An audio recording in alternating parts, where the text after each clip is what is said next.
All right. Hello, everyone, and welcome to Get More Clients. I'm your host, Lynn Whitbeck. Business owners and entrepreneurs hire me to ignite winning sales because most are chasing down leads, lack client retention, conversion, and profit. The mission of this show is to educate, inspire, and motivate women and men around the world to build a robust sales strategy to get more clients because many can't get more clients and haven't a clue why. You will learn to transform thinking to the client's perspective, eliminate the lengthy, chaotic sales cycle to ignite your sales and unleash lasting profits. You'll also have the opportunity to connect with me further to see how I can support you beyond today. Now, last week I shared how to create robust life relationships to strengthen prosperity. And today I have a wonderful reoccurring guest. I'm sure you recognize RJ Redden. And RJ is back, and we will be showing you why leveraging tools, systems, and strategies will win sales. Now, RJ, do you want to tell everybody about yourself, or should I do it? Well, I mean, I want to hear what you have to say about it, because there's so much to say. But you are so eloquent. I tell you what, you start, I'll fill in if I need to. All right, how's that? I mean, just for everyone, RJ's been coaching people about technology since 1998. So, when the dinosaurs roamed the earth. And Yeah. that's even before we were worried about the year 2000 destroying all computers everywhere. I don't know what the next date is. She actually once, this is a story about RJ, spent 5 months in a country where she didn't know the language just so she could learn how to explain things more effectively to people, which I think is really amazing because most of the places I've ever traveled to, people speak English. I haven't had to do that. And I don't know how I would survive. So RJ's amazing on so many things. She loves technology, like it's her best friend, and she has the most outstanding clients on the earth. So, RJ, anything you need to add? Fascination with chatbots and AI. Those are my tools. I have many other tools as well, but I think that leveraged properly, some of these tools can be an amazing boon to entrepreneurs like you and I. And that is perfect because for everyone listening, are you ready to transform your small business's struggles into success stories, to wield the power of tools, systems, and strategy, and ensure your voice is not just heard, but felt? Today, RJ and I will illustrate a vital truth, I should say, and that's the right tools, systems, and strategies turns a business message into a magnet, attracting and retaining the clients who will cherish and benefit from their services the most. By the end of today's show, you will know what the right tools and systems are for your business, how to evaluate depth versus breadth, since most software tools are one size fits all, Mm. how you instill intent and action to implement tools and systems to fulfill your business strategy. The magic begins when you partner with tools, systems, and strategies that champions your unique brand voice. By letting your business's true voice be your superpower, you attract, connect, and build relationships with ease. So, RJ, let's sort of dive right into this because you are the expert on hand and a brilliant at everything to do with these types of tools. When searching for the right tools and systems for your business, where do you even start? Oh, I tell you, one thing is that a lot of people, we had the course craze. We had that a few years ago, and it's like, oh, I'm gonna take all the knowledge that I have and I'm gonna put it into a course, and I'm gonna, sell that course to people, and then they're gonna know what I know and prosper. Let me say this. Let's get on the track of finding tools that help us instead of just strictly courses. Courses will give you knowledge. What is knowledge without implementation? I ask you. Yeah. Well, the other thing that's really interesting about courses, I think we have to put out there is that I think this current stat is that only 93% or 93% of the people who sign up for courses never finish the course. 93% never finish. So therefore, they're really not serving, your clients and your community. They're not serving your clients in your community. Why? People don't want to lecture. Yeah. Listen, this got worse after 2020. We were already kind of there because it was like, okay, all of these courses are basically a bunch of videos, sometimes a worksheet here and there, but they're a bunch of videos. What happened in 2020? Daily work, existence, and humanity itself moved over to Zoom, which we're on right this minute. And we moved over to Zoom, and that's how the majority of people are still doing their meetings. What do you want to do after a full day of Zoom meetings? Pop Yeah. into another video on Zoom? No, no, Yeah. no. And so moving that experience and knowledge that you have into tools that people can use on the regular and help themselves understand by doing, not understand by knowing something that they're never going to access again. Does that make sense, Lynn? Yeah, absolutely. Because the whole process of learning, is that you have to actually practice and do it to actually get retention. That is the Yeah. only way that you truly retain the knowledge and that you can slowly move forward to becoming potentially an expert at it, but at least becoming competent at doing something. I mean, whatever it happens to be. I mean, if you want to learn to cook, you can't just watch a video and then expect to just flawlessly execute a souffle. You know, that's just not Especially not how, a souffle. yeah. Yeah, I mean, so you have to learn the basics, right? And then you keep adding and stacking knowledge, but it's by actually doing the work and doing the implementation that really helps you retain the knowledge. I think the other thing is that we're going to be talking about here is that with these tools and choosing the right one, is that you got to know what it is, what's your strategy, what it is you need to know, or what you need to be able to accomplish. So let's talk about that, RJ, and how do people really map what they're looking for that's going to fit their needs? I definitely use GPT in this manner. Now, of course, GPT is AI. You can also use, a number of other systems. Bard comes to mind. There's one named Claude. For a second, I was going to say Leonard. No, it's Claude. There are a number of systems that will help. But for me, when I need a sounding board and my coach is not available, what I do is I go to GPT and I start explaining what it is that I want to do in my words and then letting GPT be a sounding board and kind of spit it back to me and make things a little bit more concise and draw some conclusions where I might not have drawn them. I love to go to GPT to find out what it is that I really want. Now, there are some times that I just save that for my coach because my coach has known me for years, knows who I am and what I really want, even when I can't see it myself at all. GPT is a substitute, but with support, I'm able to see what it is that I really want and what it is that I really need. So that's what I use to figure that out because inside my head, I think I know what I want. But Yeah. when we get to the end of the conversation, that is never the complete picture of what it is that I really want and what it is that I really need to go and do to get that.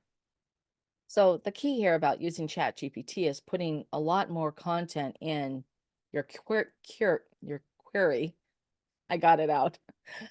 Not just a single question, but really trying to give it a really robust information, like a brain dump, so that it can then evaluate it and give that information back to you. And as you're saying, clarify make things a little bit more concise, and add the clarity itself that you need. But if you're looking for tools, would you then use Chat GPT to make suggestions? Because I know it's not necessarily got the most current or what's out there. Right. Well, I have GPT Plus, Right. which allows me to also integrate searches in there so that it can be current. Now, I know that GPT up to April of last year, it's got everything up to April 2022 or 2023, sorry, which is good.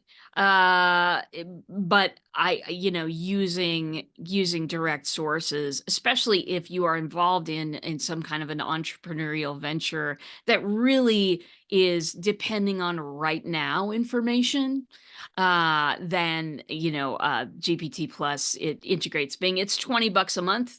I pay it gladly because of how much time and money it saves me. Yeah. Yeah, I have that as well. And so, all right, so you've put this in and you've gotten some good feedback. How would you go about evaluating the depth and breadth for tools and systems, since most software is designed for a one size fits all, such as Zoom? Oh, I know, right? It's just so boring. It's just so boring. Zoom. I mean, nothing against Zoom, but I was reading actually on LinkedIn today. Most video meeting systems are based on productivity. They are not based on engagement. I read that this morning and I'm like, oh, let's print that on a t-shirt immediately. They're not designed to keep the user engaged, interested, and it's not engaged to keep their minds busy. And what do most people do with webinars? They put it up on the third screen and let it run in the background. That's not the kind of engagement I want. So I look for tools that are focused around engagement, but I also look for tools. Here's the thing. These are things I've been thinking about for a while.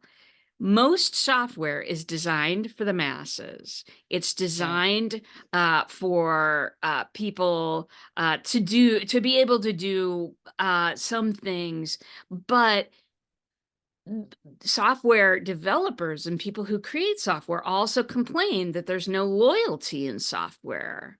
There's no loyalty in it. Like somebody finds a better product and they flip, or somebody finds the charge on their credit card bill and goes, you know what? I don't know if I want to be doing that anymore. And so there's no stick-to-itiveness. There's no crowd around it. There's no buzz around it. And I get that because it's made one size fits all. But software that is made so that you can customize it for your own personality and your own voice, that's where I see software going. Instead of let's make something that 1 billion people will get on. Listen, if 1 billion people got on my software today, I don't know what I'd do. I don't know what I'd do. I don't know how I'd handle that many people. I don't know how I'd get in touch with that many people. Yes, you can mass email those people, but what are you writing that's going to bring 100 or, 1 billion people across the finish line? It's no longer about getting the masses, because when you get the masses, you've got that turnover problem and that no loyalty problem. But when you design software for a specific group of people and their specific needs, there's much more loyalty. There's much more people gathering around your product and creating a buzz around it. There's much more. I see software development going the much better way of not having to fish for clients all the time, but creating things that are specific. Yeah, I'm not going to get 1 billion on my software, and I don't care because that's not what I want. What I want is the right people. What I want Right. is people who know how to use the tool. My tool is not just a software, it's a coaching program as well. So every 2 weeks we get together and I answer questions and people go and create their content for the next couple of weeks.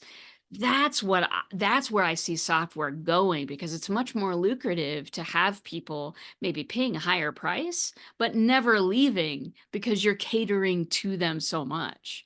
That's my hopeful vision of the future. Yeah. I mean, that makes sense. So when you're looking at that, the evaluation process, for the tools and systems, what would be some of the criteria that you would be looking for as you're looking at tools and systems that you want to implement? First and foremost, and almost everything is this: what's their customer service like? Oh, Um, I I've evaluated software for people for years. And that is my first question. So what I do is I will first note all of their customer service channels. If they just have a knowledge base, I'm almost out the door. I'm right. almost out the door, because honestly, what created that knowledge base? The developers and the creators sitting around and going, what problems are people going to have with this thing? And that's where it ends. They're not seeing that people will not only do what you designed them to do with the software, they're also going to create their own ideas. How are you going to support that? When the support is just a knowledge base or just a community where basically you're getting help from other people using the software, that is a sign that the company isn't going to care for you long term. They're not going to be thinking about you long term. They're going to build a few features in, get as many people as they can, go buy a place in Aruba and hope Facebook buys them. You know what I mean? I mean, that's just where it goes.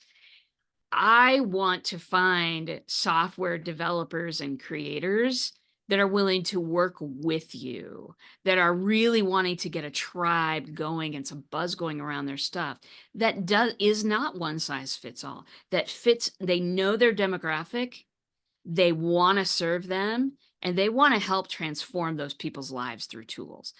I want to find those people. So when I'm getting on, customer service is the first thing I check. If it just seems to be some really badly written robot, or a knowledge base that isn't, and neither of them is helpful, I'm out. Yeah. I'm looking for a chat with knowledgeable people. I'm looking for a chat where maybe, I mean, I have found chats where I've gotten the owners coming back and answering questions. It's about availability. It's about accessibility to the people that have the ideas. For me, that's real customer service, because then I can say, hey, I got this problem and it's pretty insurmountable, and I would love to get a group of people on here, but the stability issue, or this, whatever issue it is. So the very best is when you know that people care about your progress. Right. And a lot of things can show that, a lot of multiple channels where you can get a hold of people. If the software owner is having regular open houses, public meetings, StreamYard, they have a town hall. I think it's every week on Sundays. They're amazing people. Go Brunch has, it's a platform I'm using now. It's a new one, but they have what's called tasty menus, and they are featuring the people who have communities on their platform. There are so many instances where software developers are real people who answer to other real people, and that's what I'm really looking for. Those are the best. Oh, all right. So that's a big piece of the criteria. What would be number two? So after customer service, how well does it really serve my need? uh, you know, Testing it out. I use those free trials. I show up to a free trial with a baseball bat. I want to know. Like, I have some time to try that bad boy out. And see if it really fits my needs and produces what I think it might produce. So Yeah. that's number 2. Number 3, is it expandable? What are the future plans? Ah, I want people who have not just committed to selling a big swath of these, whatever these things are, and then just ignoring customer service. I want the people who are like, this is how we're growing in the future. And I want to see that track. I want to see that roadmap into the future because I mean, if you're dealing with software, you have to deal with what's going on. You can't just answer the needs of today because tomorrow came and went. You know what I mean? Things move so quickly. I want to know that people are, are committed to making this work, not just for now, but for a long time. Because if I'm going to invest my money, and I look at it as an investment, I look at it as an investment in my business and an investment in their business.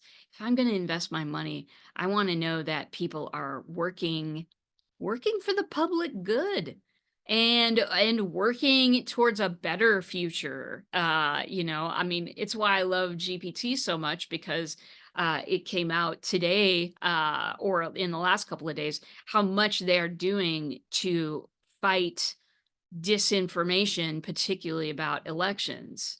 Certainly coming up for us, but this is a big election year for a lot of the world. And 50 countries, I thought I read. And they're actively fighting what we've had in the past. And I love it. I love it. I just want to embrace those goals. Those are my goals for the world. So I do have I mean, you don't have to use all of the things that I use. You don't have to do all of that, but customer service, absolutely for sure. Try out that product with a baseball bat and make sure that it's expandable and also kind of mirrors your own values.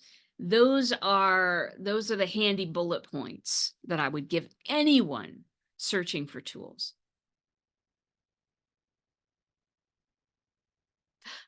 I cannot hear you all of a sudden. that's because I had myself on mute because I was coughing. Thank you for telling me. You saw my mouth moving, but the free trial, that's a really good point. Like sometimes I've signed up for a free trial and then I've not actually tried it during the free trial. Yeah, And so it's really important that if you're going to, you say, I'm going to really go at it. I'm going to make sure that this works for me. And I use the free trial effectively so that I can then make a decision to move forward.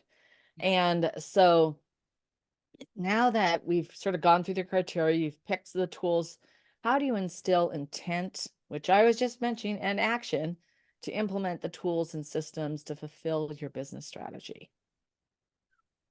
That's the thing, isn't it? Yeah. A lot of people buy software and it sits for a while. Um, I know that I've done this many, many, many, many, many times. And how do you get that intent and implementation into fruition? How do you do that? First, for me, building habits around it. If it's not a piece of software that I can build a habit around in the next 2 weeks, which is usually free trials are usually 2 weeks, right? Right. If it isn't a habit by the end, I don't keep it. I don't keep it. Yeah. Maybe I overestimated my need. Maybe I overestimated. And I mean, I got to keep my costs down like everybody else. Some softwares I'll say goodbye to temporarily, some permanently, but I do my best if it fits all the other criteria. I do my best to fit it into a habit. Weekly habit, that's fine. Daily habit, okay. If it's that much of a need, monthly habit, okay. If I'm using it and if it's on my schedule, and there like that, that's the best way. Put it on your schedule. Don't wait, because the emergencies of the day are always going to be present, always going to emerge. But if I've got that on my calendar, if I've got it into a habit, then there's no question about whether, whether I'm going to get whether I'm going to get my investment back out of that software. Yeah. Well, one of the tricks too that I do is we evaluate um about 2 months before something's come up for an annual renewal. I usually go with an annual plan anytime I can, just because it's less expensive. Um, but one of the things we do is we evaluate how are we using it? Do we still need it? Is there something better that's available? Is there something that, sorry. So I know with Canva, we at one point we were using something called Wave to create videos. And Canva came out with videos. And so we tried using the Canva videos, for short social media videos. It works fine. And so not that we didn't like Wave, and Wave has definitely some better, but for what we were doing, just putting these little clips up for social media, um, it allowed us to eliminate, a $500 tool, by using a tool that we use for the team, with not everyone having the ability to create things in InDesign or Photoshop. I mean, Canva is just so easy to use. To me, it's like a must-have tool. And so that's one of the tricks that I really recommend. And then not only that, but is there something else out there? And if it's the 2 months out allows you to have time to evaluate and then actually then shift. So we're shifting our ESP right now, and that's a bigger deal. And I actually plan that 4 months out to get the ESP shifted, so that everything would get moved. Oh, And moving your email service provider is huge. I mean, that is a job. That's like selling your house. yeah, yeah, it's a pretty big deal. But I mean, we're moving to a system of someone you and I both know very well, called Implementum. And I'm really excited about it's going to allow us to consolidate a number of tools into a single tool, Yeah. and it's been tried and proven to many people, such as yourself. So it's a great, anyway, so that's one of the tips that I would recommend. Oh, absolutely. Okay. That's And wonderful. yeah, and then next week we're going to be talking about an absolutely amazing tool that I love, that is RJ's tool. But to wrap everything up today, finding the right tools, systems, and strategies is crucial. And together, RJ's really highlighted it's more than just the technology solutions. Your choices must align with your values and ambitions, of enabling you to articulate your worth in a way that resonates deeply with your clients. So, RJ, thank you so much for sharing why leveraging tools, systems, and strategies will win sales. This is actually part 3 of our series together. And next week, we'll be doing part 4. And I truly appreciate your sharing your knowledge with my audience. All of RJ's contact information is in our show notes. Be sure to connect with RJ. She can really make a difference in your business. Thank you so much for everyone for tuning in to RJ, for being here. My purpose is for you to get more clients, and RJ certainly shares that. Bottom line, don't make this harder than it has to be. Sales should be a win-win. The fastest way to success is to assure people know that they matter, and the best way to make this happen is to build a consistent sales strategy to acquire, convert, and capitalize on every lead. You will find growing your business is easy and lucrative. Today, RJ and I explored why leveraging tools, systems, and strategies will win sales. The key is for you to implement these steps to stop wasting time, energy, and resources. You have the opportunity to jump in and get the support you need for true success. What's working, not working, and what you would love to have working. Both RJ and I are going to see how we can further support you in effectively generating more leads, converting more sales, and fulfilling on your promise as a brand and organization. So say yes to you and get on a call with me, or use RJ's information below and get on a call with her. We are both truly gifted at this, and you deserve a shortcut to your success with the right support. For me, you can go to pdq.link/win-win. And to learn more about our consulting services, connect with me and stay current on all of our insightful advice, breakthrough advantages, and never miss an episode, visit our website at petitetoqueen.com. And make sure you don't miss a single episode by subscribing to get more clients wherever you get your podcasts. And if you love the show, please share it and give us a 5-star review. I would very much appreciate it. Now, next week on Get More Clients, RJ is going to be back, and we're going to be discussing how to bring tools and tech together to create strong client relationships. I can't wait. And we are going to be revealing her amazing tool. So I'm not going to say any more. You have to tune in next week. I'll see you next week. Thank you so much, RJ. Thank you.